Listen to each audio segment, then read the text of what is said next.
Hello students, this is Sarita Agrawal and welcome to the Agrawal study point. आज हम इस video में डिस्कस करेंगे सम बेसिक कॉन्सेप्ट्स जिस पे हमारी एक्सरसाइज 4.5 जो है बेस्ड है। So let's start. अभी तक हमने क्या स्टडी किया है? अभी तक हमने हमारी प्रीवियस वीडियोस में ये सीखा कि कैसे हम किसी भी मैट्रिक्स का ट्रांसपोज फाइंड आउट कर सकते हैं, कैसे भी किसी भी डिटर्मिनेंट्स के हम माइनर्स एंड कोफैक्टर्स को फाइंड आउट कर सकते हैं, किसी भी मैट्रिक्स का एडजॉइंट कैसे फाइंड आउट किया जाता है, और कैसे हम किसी भी मैट्रिक्स का इन्वर्स फाइंड आउट कर सकते हैं। ठीक है, अभी तक हमने यही सब सीखा है। नाउ अब हमने क्या करना है, डिटर्मिनेंट्स और मैट्रिसेस की एप्लीकेशंस को स्टडी करना है। ठीक है, कि दैट मीन्स कि मैट्रिक्स और डिटर्मिनेंट्स का हम कहाँ पे यूज कर सकते हैं। फर्स्ट एप्लीकेशन क्या है?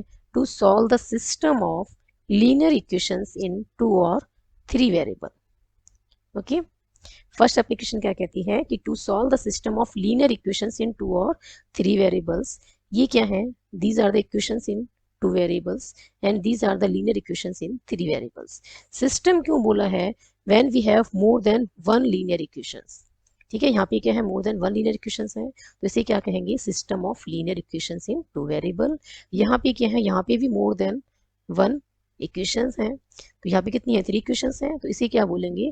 इस कंप्लीट को क्या बोला जाएगा? System of linear equations in 3 variables. Now solve. Solve का क्या मतलब है? जो वेरिएबल्स इसमें है, क्या वेरिएबल्स हैं? एक्स और वाई। ठीक है, 2 वेरिएबल्स वाली इक्वेशंस में क्या है? एक्स और वाई 2 वेरिएबल्स हैं। सॉल्व करने का क्या मतलब है कि to find the values of X and Y. तो यहाँ पे क्या होगा? To find the values of x Y and Z, because these are the linear equations in 3 variables. Second application क्या है? To check the consistency of the system of linear equations. Consistency से क्या मतलब है कि हमें क्या चेक करना है? जो सिस्टम ऑफ लीनियर इक्वेशंस है वो कंसिस्टेंट है या नहीं। कंसिस्टेंसी का मतलब है बेटा कि सॉल्यूशन यदि एग्जिस्ट करता है, ठीक है, जो वेरिएबल्स हैं यदि उनकी वैल्यूज पॉसिबल हैं, सॉल्यूशन एग्जिस्ट करता है, तो सिस्टम कैसा है? कंसिस्टेंट है। यदि सॉल्यूशन एग्जिस्ट नहीं करता है तो वो कैसा है? इनकंसिस्टेंट। कंसिस्टेंट सिस्टम क्या होता है? When solution exist. Solution exist करता है, चाहे वन सॉल्यूशन है या वन से ज्यादा है, सॉल्यूशन तो है, दैट मीन्स सिस्टम कैसा है? कंसिस्टेंट सिस्टम है। A system of equation is said to be inconsistent if its solution does not exist. यदि सॉल्यूशन एग्जिस्ट करता ही नहीं है तो उस केस में हम क्या कहेंगे कि सिस्टम ऑफ इक्वेशंस क्या है? इनकंसिस्टेंट है। क्लियर है? नेक्स्ट वन क्या है? Solution of system of linear equations using inverse of a matrix. हमने किसका यूज करना है? इनवर्स का यूज करना है, मैट्रिक्स के इनवर्स का। और क्या फाइंड आउट करना है? X Y and Z. यदि 3 वेरिएबल्स इक्वेशंस है तो एक्स वाई जेड की वैल्यू फाइंड आउट करनी है, और 2 वेरिएबल इक्वेशंस है तो एक्स वाई की। कहने का क्या मतलब है? जो वेरिएबल्स है उनकी वैल्यूज को हमें फाइंड आउट करना है by using the inverse of a matrix. अभी तक हमने क्या स्टडी किया था? अभी तक हमने स्टडी किया था अपनी प्रीवियस क्लासेस में कि हमारे पास कोई भी इक्वेशंस हैं, ठीक है, लीनियर इक्वेशंस हैं, तो हमने क्या मेथड्स पढ़ी थी? एक्स वाई जेड की वैल्यूज को फाइंड आउट करने के लिए, या एक्स वाई की जो हमने क्या पढ़ा था 10th में, हमने स्टडी किया था pair of linear equations in 2 variables, है ना। 2 वेरिएबल्स को हमने स्टडी किया है 10th क्लास में कि pair of linear equations in 2 variables में जो इक्वेशंस होती थी, वहां पे हमने 4 मेथड को स्टडी किया था एक्स और वाई की वैल्यूज को फाइंड आउट करने के लिए। क्या था? ग्राफिकल मेथड था एक तो, नेक्स्ट क्या था? सब्स्टिट्यूशन मेथड था, नेक्स्ट वन क्या था? क्रॉस मल्टीप्लिकेशन मेथड था, और एक मेथड था बेटा एलिमिनेशन मेथड। यहाँ पे हम उन मेथड्स का यूज नहीं करने वाले हैं।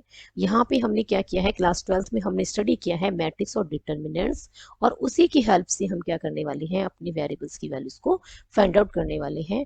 और यहाँ पे हम क्या यूज करने वाले हैं? Inverse of a matrix. कैसे करेंगे? These are the equations, 3 variables equations हैं, ठीक है। तो ये क्या है? फर्स्ट लीनियर इक्वेशन होगी, सेकंड, एंड ये थर्ड लीनियर इक्वेशन है। क्लियर? तो यहाँ पे ये क्या है? e1 एक्स का कॉफिशिएंट है, b1 वाई का है, c1 जेड का कॉफिशिएंट है, और d1 क्या है? This is the constant term. ऐसे ही नेक्स्ट में और नेक्स्ट में भी ऐसे ही है। a2 b2 c2 क्या है? Coefficients of x Y and z respectively. ऐसे ही a3 b3 और c3 क्या है? थर्ड लीनियर इक्वेशंस के कॉफिशिएंट्स हैं एक्स वाई एंड जेड। ठीक है, d1 d2 d3 क्या है? These are the constant terms. तो हमने करना क्या है? हमने मैट्रिक्स का यूज करना है। तो हम क्या करेंगे? जो कॉफिशिएंट्स है ना, इनसे एक मैट्रिक्स बना लेते हैं। Let this matrix is a. हमने क्या किया है? जो कॉफिशिएंट्स है a1 b1 c1, उसी ऑर्डर में लिखा है, ठीक है। नेक्स्ट क्या है, E2 B2 C2, उसको भी हमने उसी ऑर्डर में लिखा है। और नेक्स्ट है A3 B3 C3, और उसको भी उसी ऑर्डर में लिखा है। Now this is the matrix of 3/3, ठीक है। This is a matrix of coefficient, इसे क्या बोलेंगे, इसको बोलेंगे मैट्रिक्स ऑफ कोफिशिएंट है ये, ठीक है, matrix of coefficients. Clear. Next one क्या करना है, जो अननोन्स हैं, अननोन्स मतलब वेरिएबल्स क्या क्या है, एक्स वाई और जेड, इनसे हम क्या बनाने वाले हैं, एक कॉलम मैट्रिक्स। और कॉलम मैट्रिक्स का क्या मतलब होता है, उसमें कॉलम 1 होना चाहिए, रोज पे कोई रिस्ट्रिक्शंस नहीं है, और उसको हम किससे डिनोट करने वाले हैं, कैपिटल एक्स से, ठीक है। This is the matrix of variable. ये क्या है, ये है मैट्रिक्स ऑफ वेरिएबल्स, ठीक है। इसमें क्या है, वेरिएबल्स लिया हमने एक्स वाई जेड। इसको कॉलम मैट्रिक्स क्यों बोला है, बिकॉज इसमें एक ओनली 1 कॉलम है एंड 3 रोज, रोज पे कोई रिस्ट्रिक्शन नहीं है, कॉलम क्या है, ओनली सिंगल कॉलम। नेक्स्ट क्या करने वाले हैं हम, जो कांस्टेंट टर्म्स है ना, इन कांस्टेंट टर्म से भी एक मैट्रिक्स बनाएंगे। कैसी मैट्रिक्स बनाएंगे, कॉलम मैट्रिक्स, ठीक है। और उसको किससे डिनोट करने वाले हैं, कैपिटल बी से। So this is the matrix of constants, ठीक है। ये क्या आ गई है, this is the matrix of constants. Clear. अब हमने क्या करना है, अब देखो ये जो इक्वेशंस हैं, ठीक है, अब इसको, इन इक्वेशंस को हम मैट्रिक्स इक्वेशन की फॉर्म में लिखें तो कैसे लिखेंगे, A X equals to B. कैसे लिखेंगे, the system of equations can be written as A X equals to B. ऐसे क्यों लिखा है, तो ये मैट्रिक्स क्या है, A, this is the matrix X, और ये क्या है, मैट्रिक्स बी। ये कितने ऑर्डर की है, 3/3 ऑर्डर की है। ये कितने ऑर्डर की है, 3/1 की है। और ये भी कितने की है, 3/1 की। जब लेफ्ट साइड पे हम इन दोनों मैट्रिक्स को मल्टीप्लाई करेंगे, ठीक है, इन दोनों का मैट्रिक्स का क्या करेंगे, प्रोडक्ट करेंगे, तो क्या होगा, तो इसके number of columns second matrix के नंबर ऑफ रोज के इक्वल है। तो जो न्यू ऑर्डर बनेगा वो क्या बनेगा, 3:1 का, ठीक है। मैट्रिक्स को कैसे मल्टीप्लाई करेंगे, A1x plus B1y plus C1z, आ गया this one left side. Next क्या बनेगा, A2x B2y plus C2z, second left side आ गई सेकेंड इक्वेशन की। थर्ड क्या है, A3x plus B3y plus C3z, तो ये लेफ्ट साइड आ गई। और राइट साइड में क्या है, D1 D2 D3। जब दोनों मैट्रिसेस को इक्वेट करेंगे तो हमें क्या मिलेंगी, यही सिस्टम ऑफ इक्वेशंस हमें मिलेगा, ठीक है। तो हम इसको क्या लिख सकते हैं, इन लीनियर इक्वेशंस को हम कैसे लिख सकते हैं, सिस्टम ऑफ लीनियर इक्वेशन को, Ax इक्वल्स टू बी। अब मुझे फाइंड आउट क्या करना है, अब मुझे फाइंड आउट करना है एक्स वाई और जेड की वैल्यूज को। अब मेरे पास क्या है, ए एक्स इक्वल्स टू बी है, इसका मतलब लेफ्ट में मुझे सिर्फ एक्स चाहिए, ए को मुझे खत्म करना होगा, ठीक है, अकेला रखना है मुझे एक्स को, क्योंकि मुझे सिर्फ एक्स वाई जेड की वैल्यू चाहिए, बाकी सब मुझे कहाँ शिफ्ट करना पड़ेगा, राइट पे। और शिफ्ट कैसे करेंगे, क्योंकि मुझे इस ए को यहाँ से हटाना है, और ए को हटाने का सबसे अच्छा तरीका क्या है, कि इस मैट्रिक्स को दोनों साइड, ठीक है, दोनों साइड में लेफ्ट और राइट हैंड साइड क्या करूं, ए इनवर्स से मल्टीप्लाई कर दूं, क्योंकि ए इनवर्स और इंटू ए क्या हो जाएगा, आइडेंटिटी मैट्रिक्स। और आइडेंटिटी मैट्रिक्स को किसी के साथ भी मल्टीप्लाई करो, किसी भी मैट्रिक्स के साथ, तो हमें क्या मिल जाती है, वही मैट्रिक्स मिल जाती है, ठीक है। तो हम यहाँ क्या करने वाले हैं, pre multiply by A inverse on both sides, ठीक है। प्री मल्टीप्लाई क्यों किया है, क्योंकि ए एक्स और ए इनवर्स, पर हमें तो ए और ए इनवर्स साथ साथ चाहिए, ठीक है, इसलिए पोस्ट नहीं किया है, क्या किया है, प्री मल्टीप्लाई किया है, A inverse into A into x equals to B. अब ये क्या मिल जाएगा, जब किसी भी मैट्रिक्स को उसके इनवर्स के साथ मल्टीप्लाई करते हैं तो क्या मिलती है, आइडेंटिटी मैट्रिक्स इंटू में एक्स इक्वल्स टू क्या है, बी मैट्रिक्स। अब आइडेंटिटी मैट्रिक्स को किसी भी मैट्रिक्स के साथ मल्टीप्लाई करें तो वही मैट्रिक्स मिलती है। तो ये एक्स यहाँ पे इनवर्स करना भूल गए हैं, ये ए इनवर्स आएगा, क्योंकि दोनों साइड मल्टीप्लाई करना है ए इनवर्स से, तो ये ए इनवर्स बी आएगा। नाउ आइडेंटिटी मैट्रिक्स को एक्स से मल्टीप्लाई किया तो एक्स आ गया, और ये क्या आ गया, ए इनवर्स बी, ठीक है। तो इस जो सिस्टम ऑफ इक्वेशन हमें जो गिवन है, इसका हमें सॉल्यूशन निकालना है बाय यूजिंग द इनवर्स। तो हम कैसे निकाल सकते हैं, यूजिंग दिस। अब एक बात और, अब जो ए इनवर्स है किसी मैट्रिक्स का, वो तभी एग्जिस्ट करता है जब मैट्रिक्स कैसी होनी चाहिए, non singular. That means determinant of A क्या होना चाहिए, नॉट इक्वल्स टू 0, ठीक है। वेयर डिटर्मिनेंट ऑफ ए क्या होगा, नॉट इक्वल्स टू 0 होगा। क्लियर है। तो नेक्स्ट वन क्या है, फर्स्ट केस क्या कहता है, if A is a non singular matrix, यदि एक ऐसी मैट्रिक्स है नॉन सिंगुलर मैट्रिक्स है, इसका मतलब डिटर्मिनेंट ऑफ ए क्या है, नॉट इक्वल्स टू 0 है, देन उसका इन्वर्स एग्जिस्ट करेगा, तभी इन्वर्स से हमने मल्टीप्लाई किया था, ठीक है, तो इन्वर्स एग्जिस्ट करेगा, and system of equation has unique solution given by x equals to A inverse B. Unique का मतलब क्या है, ओनली वन, ठीक है, यूनिक सॉल्यूशन का क्या मतलब है, ओनली वन। ओनली वन क्यों है, यूनिक क्यों है, बिकॉज इनवर्स जब हमने स्टडी किया था किसी मैट्रिक्स का, तो हमने ये भी स्टडी किया था जो इनवर्स होता है किसी भी मैट्रिक्स का वो कैसा होता है, यूनिक होता है। जब इनवर्स यूनिक होगा तो सॉल्यूशन भी कैसा हो जाएगा, यूनिक, ठीक है। अब सॉल्यूशन एग्जिस्ट करता है, that means system of equations कैसी है, कंसिस्टेंट। ये जो मेथड है to solve the system of equations, इसी मेथड को क्या कहते हैं, मैट्रिक्स मेथड कहते हैं, ठीक है। सेकंड केस क्या है कि जब डिटर्मिनेंट ऑफ ए क्या हो, 0, तो उस केस में इनवर्स एग्जिस्ट नहीं करेगा, ठीक है ना। सेकंड केस क्या है कि ए मैट्रिक्स कैसी है, सिंगुलर मैट्रिक्स है, that means determinant of A क्या है, 0 है, उस केस में इनवर्स एग्जिस्ट नहीं करेगा, तो हमने क्या करना है उस केस में, तो यूनिक सॉल्यूशन भी नहीं होगा, जब इनवर्स तो यूनिक होता है तो इनवर्स तो एग्जिस्ट करेगा नहीं सिंगुलर मैट्रिक्स का, तो हमारा सॉल्यूशन जो है वो यूनिक भी नहीं होगा। अब हमने क्या चेक करना है, अब हमने फाइंड करना है adjoint of A into B, और adjoint of A into B या तो क्या आएगा, नल मैट्रिक्स, या फिर क्या आएगी, नॉट नल मैट्रिक्स, ठीक है, दो ही केस बन सकते हैं, या तो आएगा नॉन मैट्रिक्स और या फिर नल नॉट नल मैट्रिक्स, क्योंकि एडजॉइंट ऑफ ए क्या है, एक मैट्रिक्स है, बी भी क्या है, एक मैट्रिक्स है, जब दोनों को मल्टीप्लाई करेंगे तो हमें क्या मिलेगा, we will get a matrix, ठीक है। अब adjoint of A into B not equals to null matrix है, तो हम क्या कहेंगे कि the solution does not exist, और जब सॉल्यूशन एग्जिस्ट नहीं होता है तो सिस्टम ऑफ इक्वेशंस को क्या कहा जाता है, इनकंसिस्टेंट, क्लियर। नेक्स्ट क्या बनेगा कि adjoint of A into B क्या हो, नल मैट्रिक्स के इक्वल हो, तो सिस्टम क्या हो सकता है, मे बी आइदर कंसिस्टेंट और inconsistent, according as the system have either infinitely many solutions or no solutions। यदि infinite many solutions हैं तो सिस्टम को क्या कहा जाएगा, consistent, और no solution है तो सिस्टम को क्या कहा जाएगा, inconsistent, क्लियर है। नाउ अब हमने क्या करना है, अब जो हमने स्टडी किया है इसी को हम हेल्प फ्लो चार्ट की हेल्प से जो है वो समझ लेते हैं एक बार, ठीक है, उसी को रिकॉल कर रहे हैं, जो हमने अभी अपनी लास्ट स्लाइड्स में स्टडी किया है उसी को हम रिकॉल कर रहे हैं with the help of flow chart. हमारे पास क्या गिवन था, system of equations, system of equations हमें गिवन है, और हमने क्या किया है, सबसे पहले डिटर्मिनेंट ऑफ ई चेक करना है, या तो वो इक्वल्स टू 0 होगा या फिर क्या होगा, नॉट इक्वल्स टू 0। यदि नॉट इक्वल्स टू 0 है तो सॉल्यूशन कैसा होगा, unique and given by x equals to A inverse B, ठीक है। नेक्स्ट क्या होगा, सॉल्यूशन एग्जिस्ट करता है, दैट मीन्स सिस्टम कैसा है, कंसिस्टेंट है।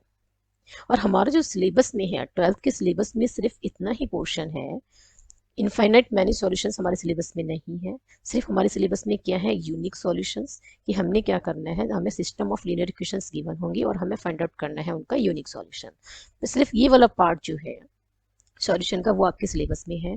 ये वाला भी यूज होता है, ये यूज होता है to check the consistency of the system of equations, ठीक है, सॉल्व करने के लिए नहीं होता कि एक्स वाई जेड की वैल्यू फाइंड आउट करने के लिए आपका सिलेबस में नहीं है इनफाइनाइट मैनी सॉल्यूशंस, आपके सिलेबस में क्या है, कंसिस्टेंसी चेक की जाती है, तो इसे भी हम यूज करने वाले हैं to check the consistency of the system of equations. तो फर्स्ट क्या था, हमने determinant of A find out किया, ठीक है। अब दो केसेस होंगे, या तो वो डिटर्मिनेंट ऑफ ए क्या है, एक नंबर ही तो है, ठीक है, तो या तो वो इक्वल्स टू 0 होगा या नॉट इक्वल्स टू 0 होगा। नॉट इक्वल्स टू 0 है तो सॉल्यूशन कैसा हो जाएगा, यूनिक, और सॉल्यूशन कैसे हम फाइंड आउट कर सकते हैं, x equals to A inverse B की हेल्प से, क्लियर। जब सॉल्यूशन एग्जिस्ट कर रहा है दैट मीन्स सिस्टम कैसा हो गया, कंसिस्टेंट। नेक्स्ट क्या होगा, जब determinant of A equals to 0 होगा तो हमने क्या फाइंड आउट करना है, adjoint of A into B. अब एडजॉइंट ऑफ ए भी एक मैट्रिक्स है और बी भी एक मैट्रिक्स है, दोनों मैट्रिक्स को मल्टीप्लाई करेंगे या तो वो नल मैट्रिक्स आएगी या फिर वो नल मैट्रिक्स नहीं आएगी। अब adjoint of A into B हमने किया और नल मैट्रिक्स नहीं आई, तो हम क्या कहेंगे, सिस्टम क्या है, इस इनकंसिस्टेंट है। इनकंसिस्टेंट का क्या मतलब है कि सॉल्यूशन एग्जिस्ट नहीं करता, तो क्या आएगा, no solution. If adjoint of A into B क्या आ जाता है, नल मैट्रिक्स, तो टू केसेस पॉसिबल है, आइदर सिस्टम इज कंसिस्टेंट और system is inconsistent. If system consistent है तो क्या कहेंगे, it has infinitely many solution, ठीक है। और सिस्टम क्या है, इनकंसिस्टेंट है, तो solution does not exist, that is no solution. हमारे जो एक्सरसाइज 4.5 है उसमें टू टाइप्स के क्वेश्चंस को हम स्टडी करेंगे। एक तो हमने क्या फाइंड आउट करना होगा, यूनिक सॉल्यूशंस, ठीक है। हमने क्या फाइंड आउट करना होगा, unique solutions of the given system of equations. तो हम किसकी हेल्प से फाइंड आउट कर सकते हैं, x equals to a inverse b की हेल्प से। और यूनिक सॉल्यूशन है तो सिस्टम कैसा रहने वाला है, कंसिस्टेंट। सेकेंड टाइप के क्वेश्चंस क्या होंगे कि हमने कंसिस्टेंसी को चेक करना है, कि हमें गिवन सिस्टम ऑफ इक्वेशंस की क्या चेक करनी है, कंसिस्टेंसी, कि सिस्टम कंसिस्टेंट है और इनकंसिस्टेंट है, ठीक है। सिस्टम कंसिस्टेंट होगा तो दैट मीन सॉल्यूशन एग्जिस्ट करता है, ठीक है। तो ये जो फर्स्ट वाला केस था, determinant of A not equals to 0, इसमें क्या होता था कि सॉल्यूशन एग्जिस्ट करता है, यूनिक सॉल्यूशन, तो सिस्टम क्या है, कंसिस्टेंट। और सेकंड कौन सा वाला केस है, दिस वन, कि सिस्टम यदि कंसिस्टेंट होगा तो इनफाइनाइट मैनी सॉल्यूशंस, ठीक है। और यदि सिस्टम इनकंसिस्टेंट होगा तो क्या आएगा, नो सॉल्यूशन, ठीक है। Adjoint of A into B not equals to 0 है, नॉट इक्वल्स टू 0 मैट्रिक्स है, तो सिस्टम कैसा है, इनकंसिस्टेंट, ठीक है। और adjoint of A into B equals to null matrix आती है, तो दो केसेस पॉसिबल है, आइदर सिस्टम इज कंसिस्टेंट और इनकंसिस्टेंट, ठीक है। सिस्टम कंसिस्टेंट है तो इनफाइनाइट मैनी सॉल्यूशन, और सिस्टम इनकंसिस्टेंट है तो नो सॉल्यूशंस। तो हमने क्या करना है, टू टाइप्स के क्वेश्चंस को हम स्टडी करेंगे अपनी एक्सरसाइज 4.5 में। वो हम करेंगे एक्सरसाइज 4.5 नेक्स्ट वीडियो में स्टार्ट करने वाले हैं हम। नेक्स्ट वीडियो में स्टार्ट करेंगे एक्सरसाइज 4.5।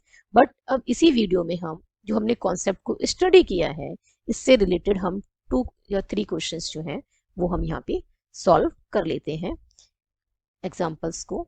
फर्स्ट वन क्या है, examine the consistency of the following system of equations. हमें 2 लीनियर इक्वेशंस गिवन है, ठीक है। हमें चेक क्या करना है, कंसिस्टेंसी। कंसिस्टेंसी मींस कि सॉल्यूशन सिस्टम का एग्जिस्ट करता है या नहीं करता है। तो सबसे पहले हम क्या करते हैं, इन इक्वेशंस को किसकी फॉर्म में लिख देते हैं, मैट्रिक्स की फॉर्म में।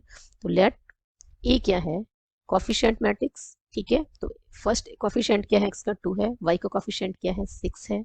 सेकंड इक्वेशन में x का कोफिशिएंट 1 है और y का कोफिशिएंट क्या है, 3। नेक्स्ट मैट्रिक्स क्या बनाने वाले हैं हम, x, जो कि कॉलम मैट्रिक्स होगी, और इसमें क्या आएंगे, वेरिएबल्स x और y। नेक्स्ट मैट्रिक्स क्या है, b, जो कि कांस्टेंट की मैट्रिक्स होगी, कांस्टेंट क्या है, 4 and 9, ठीक है। अब हमने क्या फाइंड आउट करना है, determinant of a। Determinant of a के लिए हम क्या करेंगे, मैट्रिक्स को कैसे लिखेंगे, डिटर्मिनेंट की फॉर्म में, ठीक है। अब हमने क्या करना है, इसको इवेल्युएट, तो ये बन जाएगा 2 3 जा 6 -6 इक्वल्स टू क्या आ गया, 0। अब डिटर्मिनेंट ऑफ a क्या आ गया है, 0। Now we have to find adjoint of a into b. Now we have to find, अब हमने क्या फाइंड करना है, adjoint of a into b, कि ये क्या आएगा, नल मैट्रिक्स आएगा या फिर नॉट नल मैट्रिक्स आएगा। तो अब हमने एडजॉइंट ऑफ ए निकालना है, तो एडजॉइंट ऑफ ए हमने डायरेक्ट सीखा हुआ है 2/2 मैट्रिक्स का निकालना, कि कैसे फाइंड आउट कर सकते हैं, ठीक है ना। जो डायगोनल एलिमेंट्स हैं उनको क्या कर दें, उनकी पोजीशन को चेंज कर दें, तो 2 यहाँ आ जाएगा बेटा, 3 यहाँ आ जाएगा और 2 आ जाएगा 3 की पोजीशन पे। और जो नॉन डायगोनल एलिमेंट्स हैं उनके क्या कर दें, चेंज कर दें साइन, और वो अपनी ही जगह पे रहेंगे। तो ये -6 और ये क्या बन जाएगा, -1। तो ये क्या आ गया है, एडजॉइंट ऑफ ए। अब हमने क्या फाइंड आउट करना है, adjoint of A into B. तो adjoint of A into B, adjoint of A क्या है, 3 -6 -1 2, और बी क्या है, 4 and 9, ठीक है। ये 2/2 की मैट्रिक्स है, ये 2/1 की मैट्रिक्स है। जब इन दोनों को मल्टीप्लाई करेंगे तो क्या मैट्रिक्स आएगी, 2/1 ऑर्डर की। सॉल्व कर लेते हैं, तो ये कितना आ जाएगा, 3 × 4 + 9 × -6, ओके। नेक्स्ट वन क्या है, -1 × 4 + 2 × 9, आ गई मैट्रिक्स 2:1 की।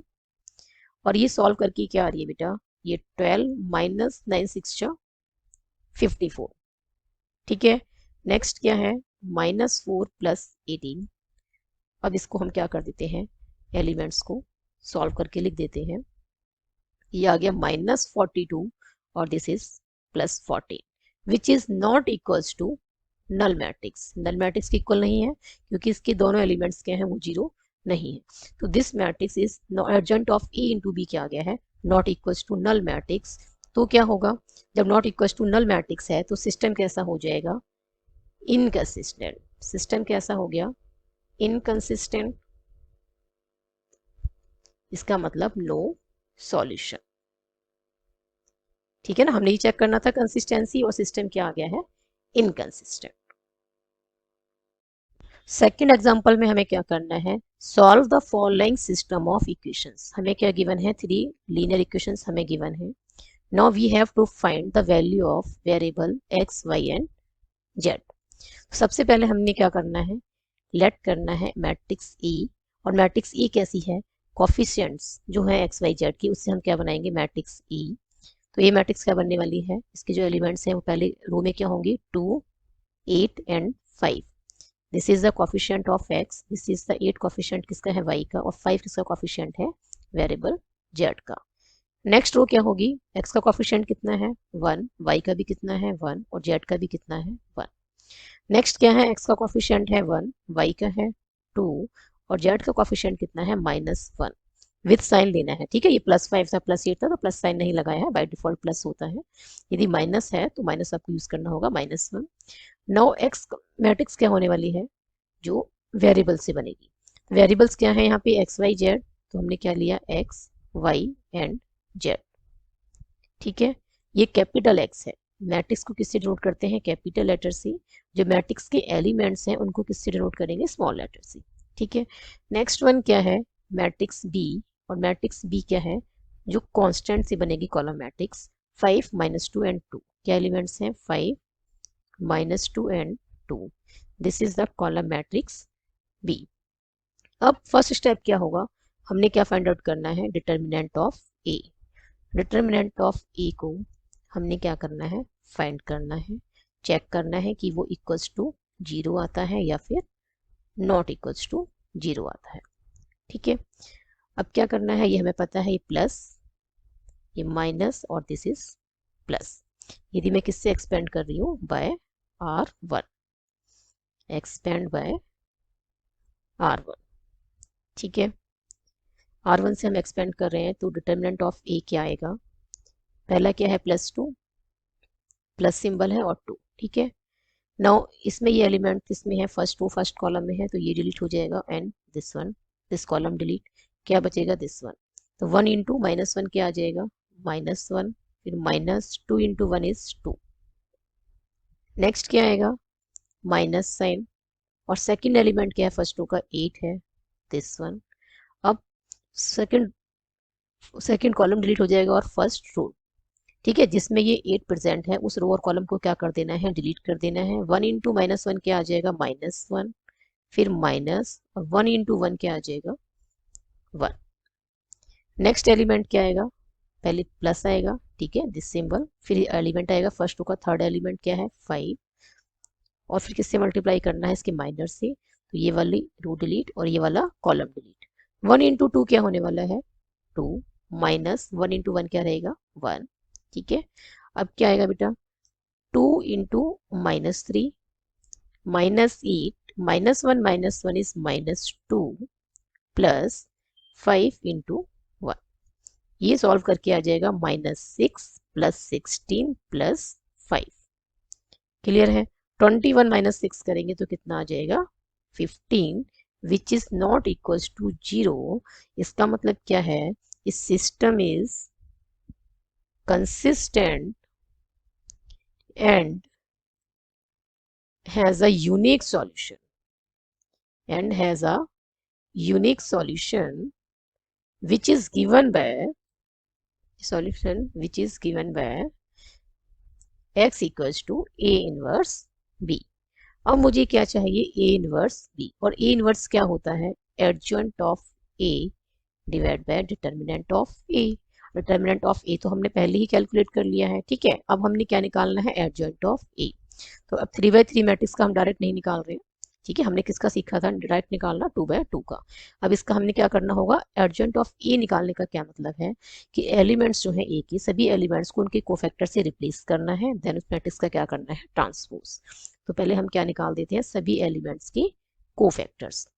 फर्स्ट रो के कोफैक्टर्स क्या होंगे, देखो A11 A12 और A13, ठीक है।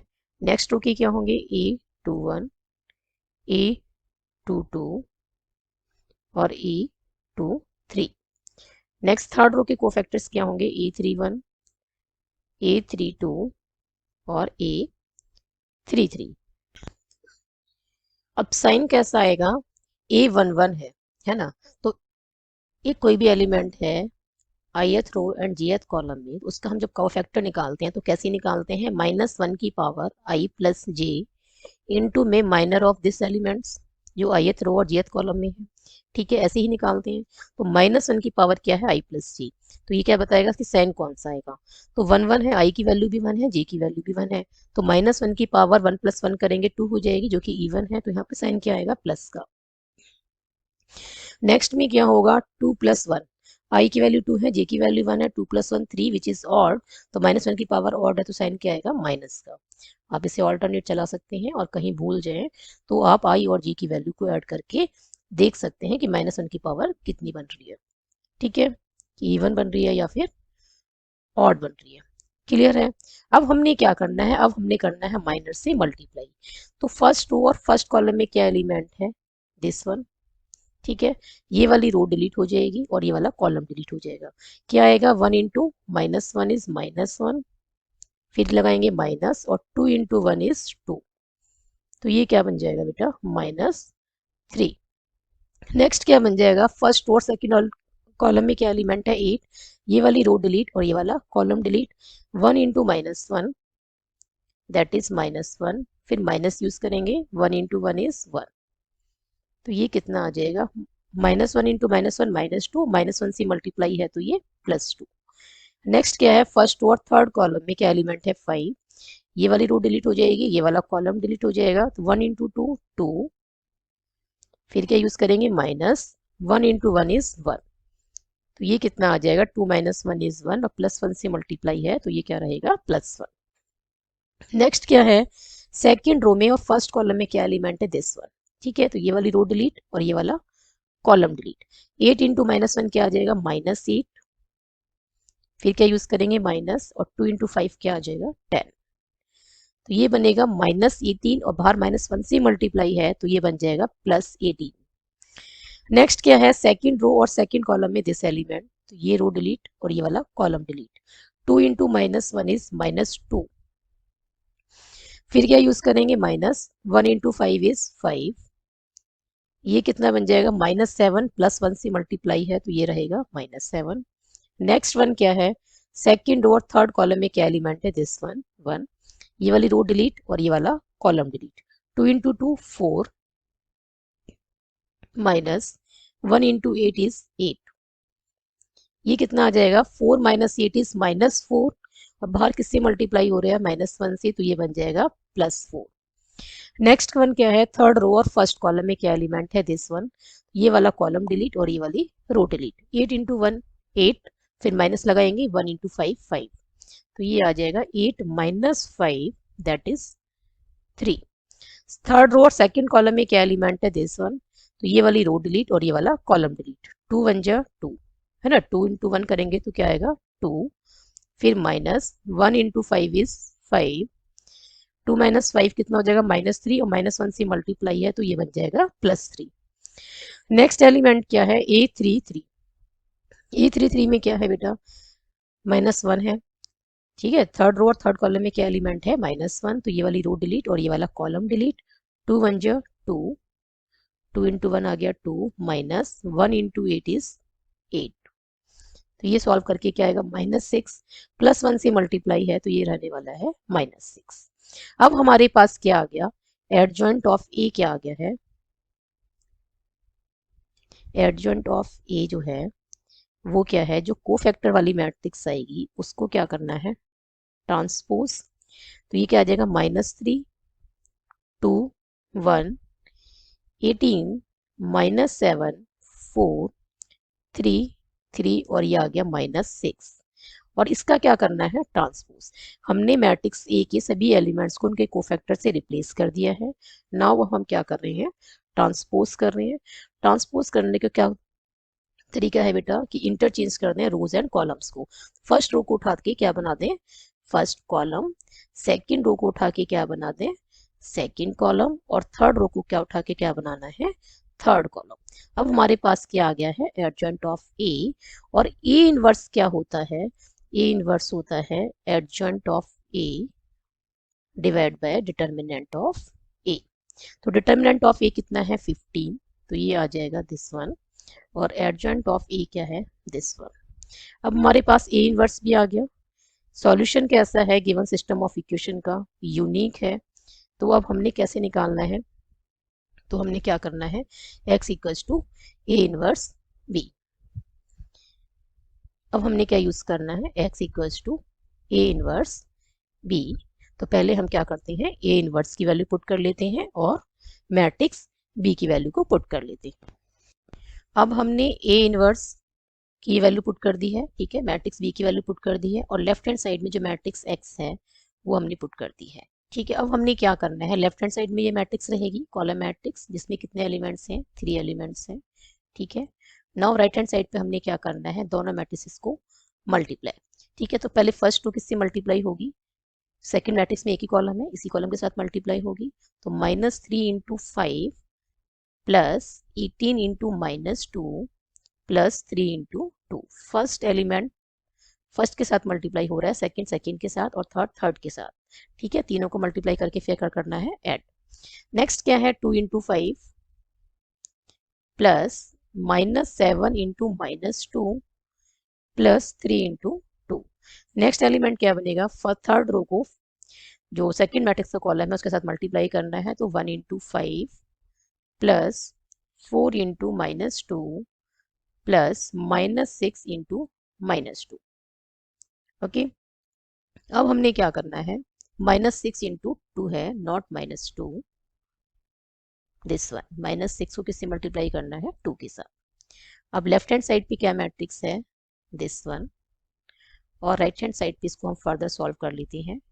ये -15 -36 प्लस 6। नेक्स्ट क्या बनेगा, 10 plus 14 plus 6। Next is 5 and -8 और ये बनेगा -12, ठीक है। इसको फर्दर सॉल्व करेंगे राइट हैंड साइड को, लेफ्ट हैंड साइड ऐसे ही रहेगी।